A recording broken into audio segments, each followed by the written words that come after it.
tough. That was tough. You love to see it. Marcus Spears loves it. Adam Schefter, Mina Kimes, Ryan Clark, Dan Orlovsky, Field Yates, and Peter Schrager join us in just a little bit. And if that doesn't get ready, I don't know what does. There's so much to get to. We are here for 2 hours with you, by the way, so stay with us all the way. The coverage continues here on ESPN and over on ABC. Make sure your pocket squares are in. Is it going to snow? It's a little chilly, but you're being dramatic. Dan's been in the tropics too long here in the offseason. I don't know what's going on.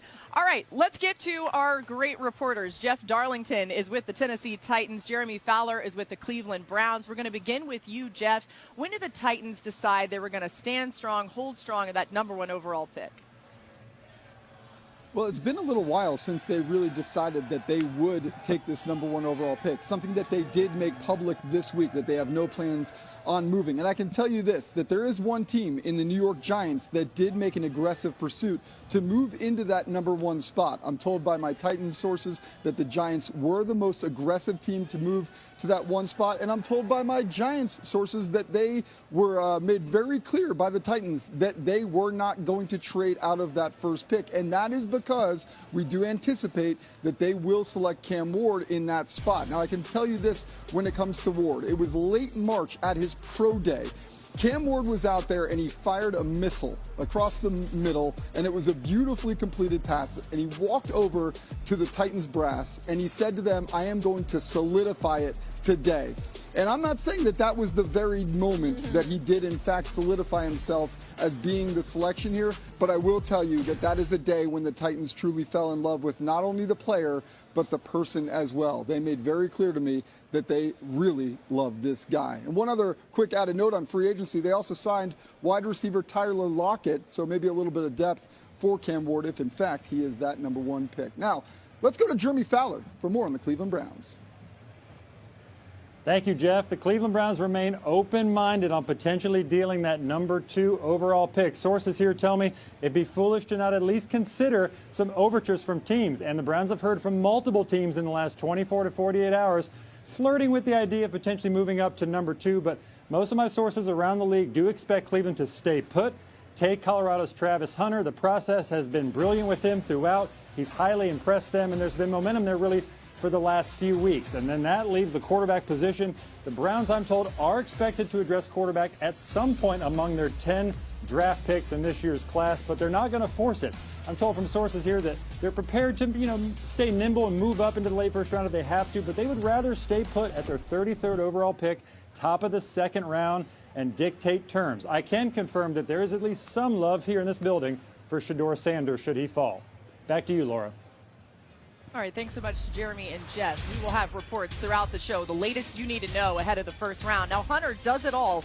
He ranked in the top 5 in yards and touchdowns as a receiver, managed 4 interceptions on defense, which ranked in the top 25. He played in over 1,400 snaps on both sides of the ball, the most by any player in a season as far back as we have the data. He's exceptional. He's otherworldly. What are you hearing, Adam, tonight about the plans for Cleveland? Well, you heard Jeremy Fowler talk about the fact that they're open to listening. So the Browns have been keeping those phone lines open in the event that anybody should blow them away with an offer that they feel like they can't refuse at that point in time. We'll see whether one of those offers comes in. Otherwise, they're prepared to sit there. And I think the focus tonight is where and if the Cleveland Browns would find a quarterback. Let's keep in mind, they have the first pick in the second round on Friday night. They're positioned there to get a quarterback. And speaking with the organization, they don't sound overly enthused about having to trade up. That's not been the history of this team. They certainly could, but that has not been their history. I think right now they're listening at 2. They're prepared to make the pick. They're prepared to be flexible.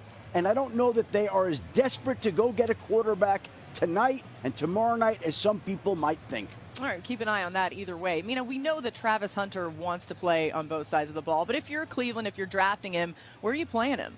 In a vacuum, I would like him to be cornerback with some wide receiver mixed in. I think that's the path to him being one of the best at his position in the NFL, the fastest. However, for Cleveland in particular, I do understand the impetus of playing him at wide receiver primarily. I mean, if you just pretend like the cornerback tape doesn't exist and look at him and study him as a wide receiver, he is quite clearly the best wide receiver in this class. He has rare athleticism, and I'm not talking about long speed. I'm talking about that stop-start deceleration ability that makes him so elusive in the open field, and he has rare ball skills. That is the building blocks for a truly great wide receiver. He's got stuff to work on, but I don't hate it. You couldn't give me enough picks to get out of 2 if I was Cleveland. I would take Travis Hunter, and you couldn't offer me enough first-round picks. I would play him at wide receiver. I think everyone needs to remember how much offenses, specifically in Cleveland, shifts, motions, the different places he's going to line up. So the wherewithal and understanding of how to get there is going to be a huge part. I wanted to ask RC this because I also would play him on both sides of the ball. Remember, the wide receiver ball skills, the way he could track it, the body control, totally on board. Everybody consistently raves about his football instincts, his athletic instincts. Why can't he play free safety? Like, why can't a defense just put him in the middle of the field and say, see the ball, get the ball? There's an aspect to free safety, even in today's game, of being able to stop the run, also being able to not only line yourself up, but line everyone else up around you and have concern for how they do their job. I wouldn't want to put Travis Hunter in that position because I'd want to see him do this defensively, which is play the quarterback position. And to me, he enters the league today being able to do what Trayvon Diggs has done throughout his career. I want you to watch this vision. Right now, he's at the clouds corner. He's going to see quickly that it's the screen. Watch the vision to break. You go and finish. You don't have to be a killer. You just got to get him on the ground. There, he finishes, he gets up, and it's a tackle for loss. Now I want to see him run the route for the wide receiver. Watch as he smooths and he turns underneath him, gets his eyes back to the quarterback, and he high points the ball. Those sorts of skills translate right away. I want to show you this, and this is not even an interception, but you are playing the DK Metcalfs. You're playing the bigger wide receivers. Can you get to the high point? Yeah. Travis Hunter, right now, vision on the ball, gets up with both hands. And if you're going to get drafted number 2 or number 3, show me some SHIT that I can't see nowhere else. And that's what you get. First game at Colorado versus TCU. That's cover 0. Comes off of his coverage and makes a huge pick. The dude got it all. That's that pick, the second one where he breaks in. I was laughing when I first saw that. The vision, the athletic the instincts are. And I'm sorry, I know they can't show that. No. I can't be spelling curse words. Just don't spell. Nobody at home knows how to spell. It's fine. Go ahead, Swag. I love it. I love it, RC. And you don't even curse. That's the funny thing. Listen, here's the thing with Travis Hunter for me, man. Like, if you Cleveland, take him as a wide receiver because you don't need him in the secondary. You don't need him to come and improve upon that defense. That's why I'm like, this decision, obviously we've talked about Travis Hunter going to Cleveland. Barry, the GM, has made a lot of comments about him, Shohei Ohtani, and how great he think he is. But is he going to really be that effective being a cornerback for you when you got Denzel Ward back there, when you have Emerson, when you have all of those guys? Let me push that, Marcus. They play man coverage. Dan, which is fine. But you already are good back there. It's my point. Like, if you're upgrading.